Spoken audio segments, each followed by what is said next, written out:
Bismillahirrahmanirrahim. Assalamualaikum warahmatullahi wabarakatuh. Alhamdulillahi wa kafa.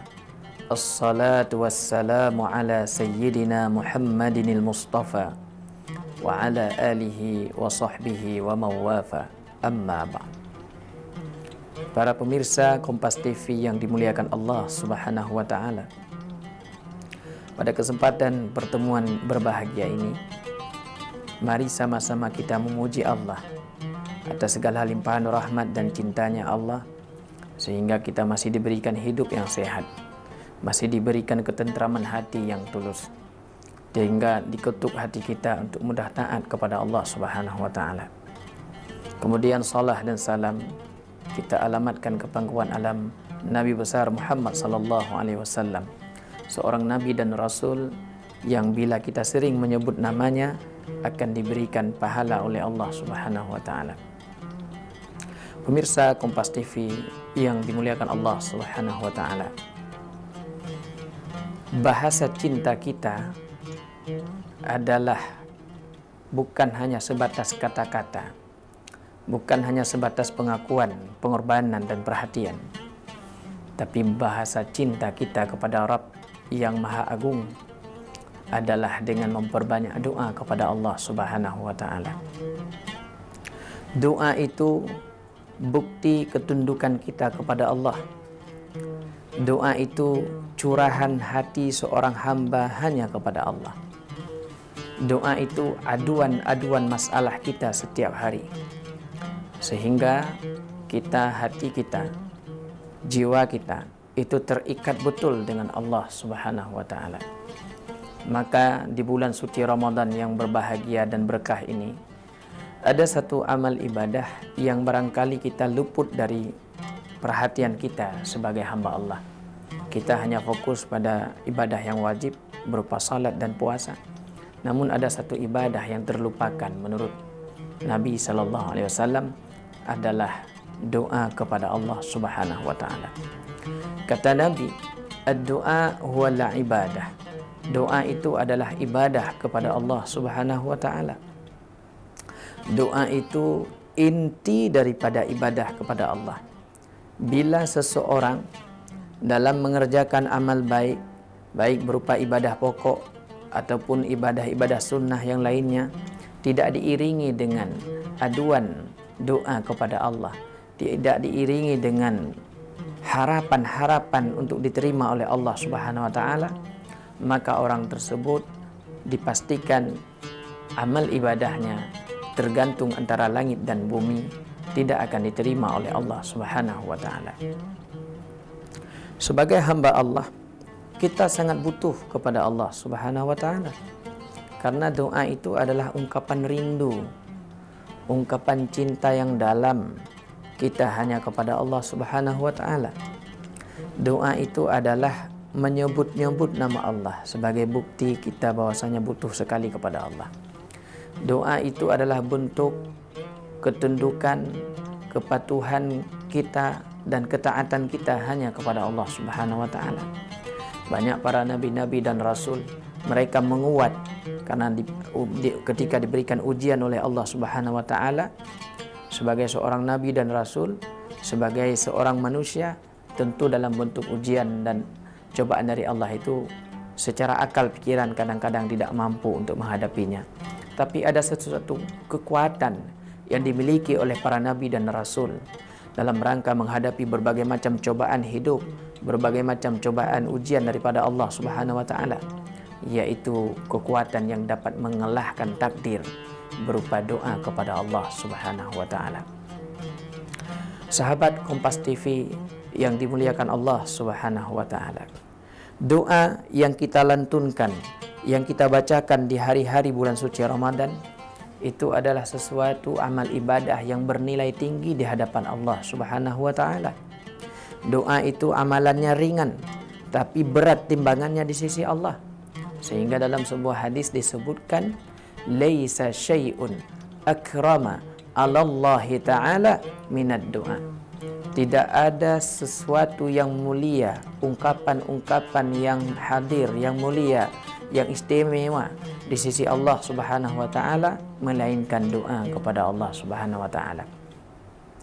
Doa itu juga akan menjadi syafaah nanti di akhirat kelak.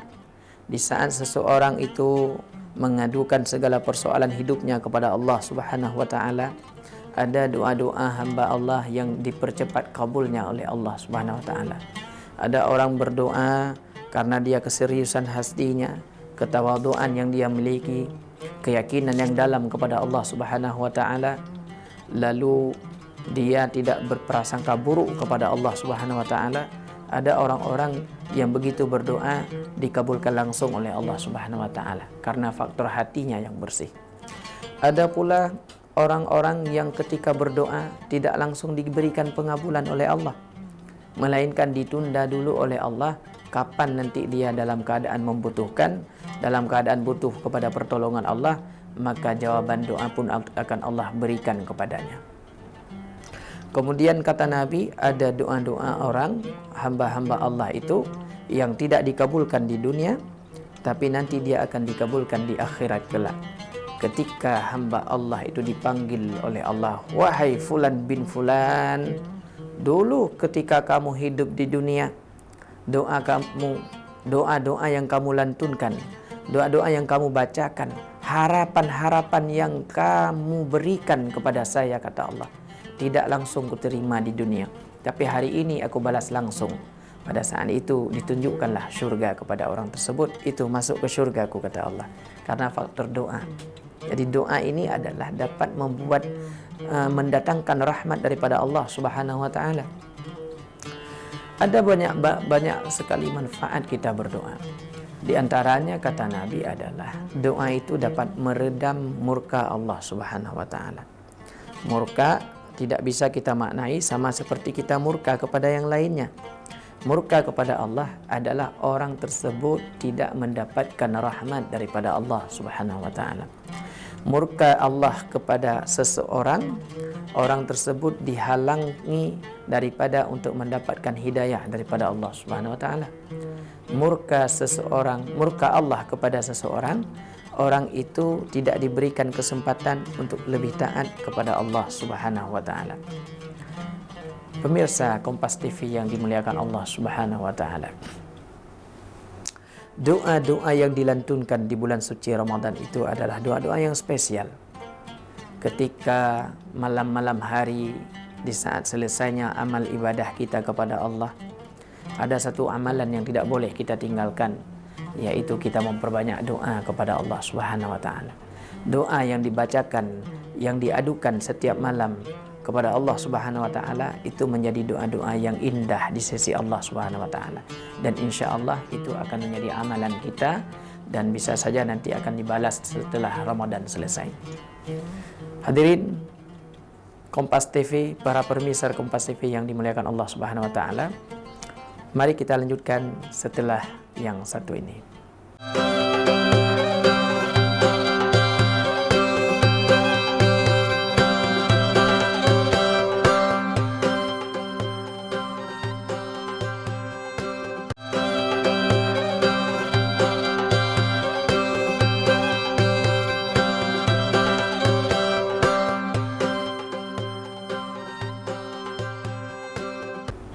Para pemirsa Kompas TV yang Allah muliakan, kita kembali ke pembahasan kita menyangkut dengan doa-doa kepada Allah Subhanahu wa taala. Di bulan suci Ramadan ini, seluruh aktivitas kita itu dihitung sebagai nilai ibadah di sisi Allah Subhanahu wa taala, termasuk doa yang kita panjatkan kepada Allah Subhanahu wa taala. Ada 3 golongan orang yang tidak ditolak doanya oleh Allah. Di antaranya adalah orang yang sedang berpuasa di bulan suci Ramadan. Kita yang sedang melaksanakan perintah Allah berupa menahan lapar dan dahaga di siang harinya, yaitu puasa bulan suci Ramadan, lalu kita panjatkan doa-doa terbaik kepada Allah Subhanahu wa taala, maka doa itu tidak akan pernah ditolak oleh Allah, langsung diberikan pengabulan. Di bulan suci Ramadan ini, Allah Subhanahu wa taala itu mendekat kepada kita hamba. Mendekat. Bukan kita saja yang mendekat kepada Allah, tapi Allah itu mendekat kepada kita. Mana dalilnya Allah mendekat kepada kita sebagai seorang hamba? Allah sebutkan dalam Al-Quran surat Al-Baqarah ayat 183. Wa iza sa'alaka ibadi anni fa inni qarib. Hai Muhammad, kata Allah, ketika hambaku bertanya kepadamu tentang aku, katakan kepada mereka, fa inni qarib, aku sangat dekat, kata Allah. Ujibud da'watad da'i idza da'an, dan aku akan mengabulkan permintaan orang-orang yang berdoa kepadaku ketika mereka meminta kepadaku, kata Allah. Allah bukan hanya sebatas mendekat, tapi juga mengundang kita. Allah berjanji kepada kita mendekat, tapi mengundang kita agar kita itu lebih akrab, dekat dengan Allah. Jadi kalau kita berdoa di bulan suci Ramadan ini, nuansa hati kita itu akan jauh berbeda. Kita akan merasakan bagaimana manfaat berdoa yang luar biasa kepada Allah Subhanahu wa taala. Doa ini adalah tipe ibadah yang tinggi. Orang yang setelah dia salat, atau kalau dia ingin lebih akrab dengan Allah dengan nuansa yang suasananya malam, tidak ada orang lain di sampingnya melainkan dia dan Allah Subhanahu wa taala, sehingga pada saat itu dia mengadukan berbagai persoalan hidupnya hanya kepada Allah Subhanahu wa taala.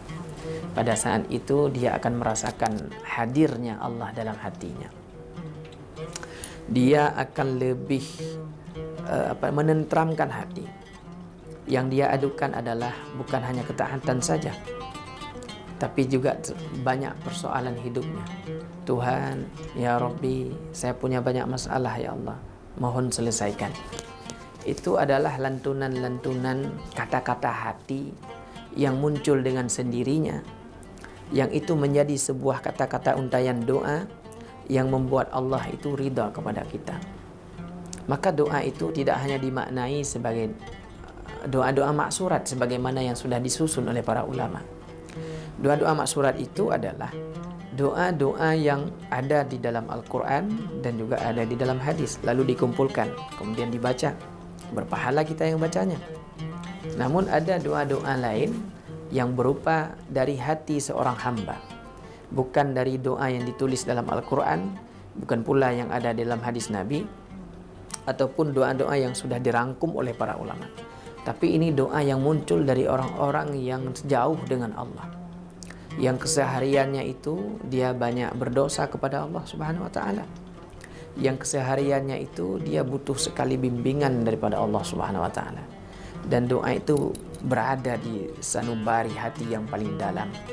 Pada saat dia sebelum tidur, dia duduk, lalu dia termenung, teringat akan dosa-dosanya yang lalu terbersit di dalam hati, ya Rabbi, begitu banyak dosa yang pernah kulakukan ya Allah, mohon bantu saya agar Engkau memberikan pengampunan kepadaku. Nah, kalimat-kalimat yang muncul dari hati yang paling dalam itu para ulama memberikan makna itu adalah doa yang paling tulus dari seorang hamba kepada Tuhannya. Doa yang paling tulus dari pendosa-pendosa kepada Tuhannya, Rabbnya, Rabbul Alamin. Jadi doa itu bukan harus dimaknai dalam bentuk taat saja kepada Allah.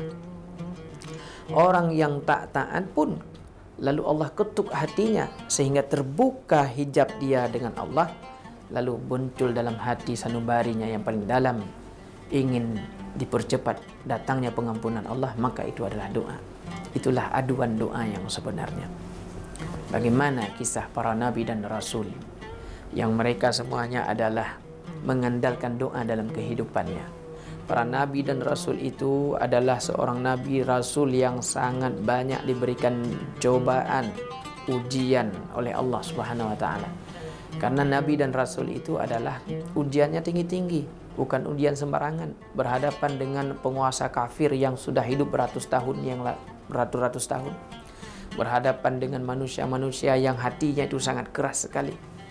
Jadi para nabi dan rasul dalam mereka berdakwah menyampaikan ajaran tauhid, ajaran tentang Tuhan, ajaran Allah Subhanahu wa taala, tentang syariat-syariat Allah, mereka Di samping mereka berusaha berdakwah menyampaikan, di malam harinya mereka mengadu kepada Allah Subhanahu wa taala.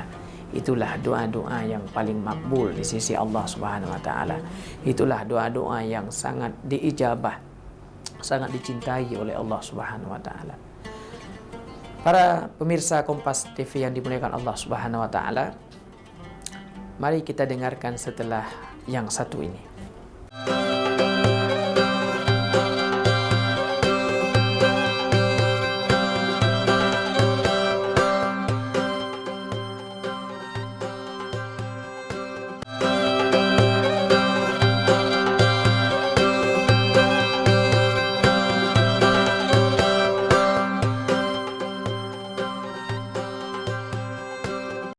Pemirsa Kompas TV yang Allah muliakan, di dalam Al-Quran surah Al-Ghafir ayat 60 Allah menyebutkan, Ud'uni astajib lakum.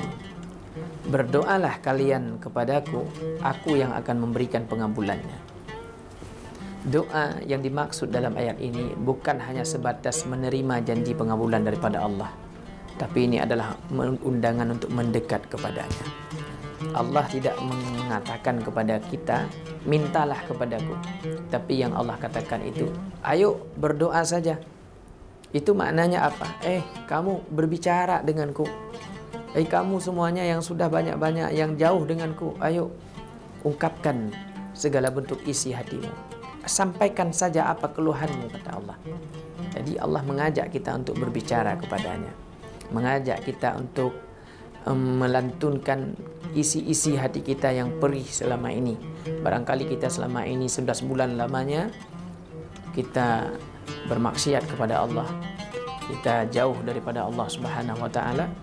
Maka di bulan suci Ramadan ini mari kita jadikan sebagai momen kita untuk memperbanyak doa kepada Allah Subhanahu wa taala, karena di bulan ini Allah Subhanahu wa taala sangat mendekat. Para pemirsa Kompas TV yang dimuliakan Allah Subhanahu wa taala, syarat kita berdoa kepada Allah itu, yang pertama kita harus memiliki hati yang tawadhu. Tawadhu maknanya enggak sombong, tidak merasa diri kita ini adalah hebat, tapi kita merasakan diri kita ini adalah seorang yang sangat hina dina di hadapan Allah, dan kita butuh sekali kepada pertolongan Allah Subhanahu wa taala. Lalu kemudian syarat yang kedua adalah kita harus berprasangka baik kepada Allah.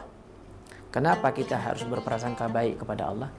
Karena nanti di saat kita meminta kepada Allah dan kita ingin disegerakan permintaan kita itu, lalu Allah tidak menyegerakan ataupun Allah membalasnya dalam bentuk-bentuk yang lain, agar kita tidak kecewa, agar kita tidak menyalahkan Allah. Kenapa engkau tidak menerima doaku ya Allah? Itu adalah bentuk ungkapan putus asa. Kita tidak menerima takdir Allah Subhanahu wa taala. Lalu yang ketiga, kita harus yakin betul kepada Allah. Makna yakin di sini adalah apa yang kita bacakan, kita harus yakin bahwa itu yang akan Allah balas nantinya. Para pemirsa Kompas TV yang dimuliakan Allah Subhanahu wa taala, yang terakhir adalah apa manfaatnya kita memperbanyak doa kepada Allah Subhanahu wa taala. Oleh Nabi SAW memberikan beberapa poin penting kepada kita terkait dengan masalah doa ini. Yang pertama, kata Nabi, orang yang sering berdoa kepada Allah Subhanahu wa taala, doa yang dilantunkan itu dia akan menjadi pamungkas, sehingga bala itu enggak sampai turun kepadanya karena ditolak oleh doa. Kata Nabi SAW dalam kitab Al-Hakim, Sayyidah Aisyah radhiyallahu anha mengatakan bahwasanya qala Nabi SAW, sesungguhnya ketika musibah bala itu turun kepada seseorang yang telah ditetapkan oleh Allah, maka musibah bala itu akan berhadapan dengan satu kekuatan. Kekuatan apa itu? Kekuatan doa kepada Allah Subhanahu wa taala. Bila doa seorang hamba itu menguat kepada Allah, maka bala musibah itu akan dapat ditolak. Tapi bila seseorang itu melemah doanya, kalah doanya, maka seseorang akan tertimpa musibah, bala dan cobaan daripada Allah Subhanahu wa taala. Lalu yang kedua adalah, kata Nabi, orang-orang yang sering berdoa itu akan menenteramkan hati. Karena doa itu pada hakikatnya adalah mengingat Allah Subhanahu wa taala. Ala bizikrillahi tatma'innul qulub. Ingatlah, hanya dengan menyebut-nyebut Allah, hanya dengan kita mengingat Allah, hanya sering-sering kita mengadukan segala persoalan hidup kita kepada Allah, tatma'innul qulub, kata Allah, maka orang itu akan diberikan rasa tenang di dalam hatinya. Rasa tenang itu adalah intan berlian yang sangat sulit untuk didapat.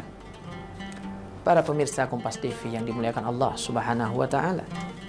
Lalu kata Nabi juga, doa itu sebagai senjatanya orang-orang mukmin. Kita sebagai hamba Allah yang beriman kepada Allah Subhanahu wa taala, kekuatan kita, senjata kita yang paling ampuh itu adalah berdoa kepada Allah Subhanahu wa taala. Hal ini terungkap dalam sebuah kisah Nabiullah Ibrahim alaihi wassalatu wassalam.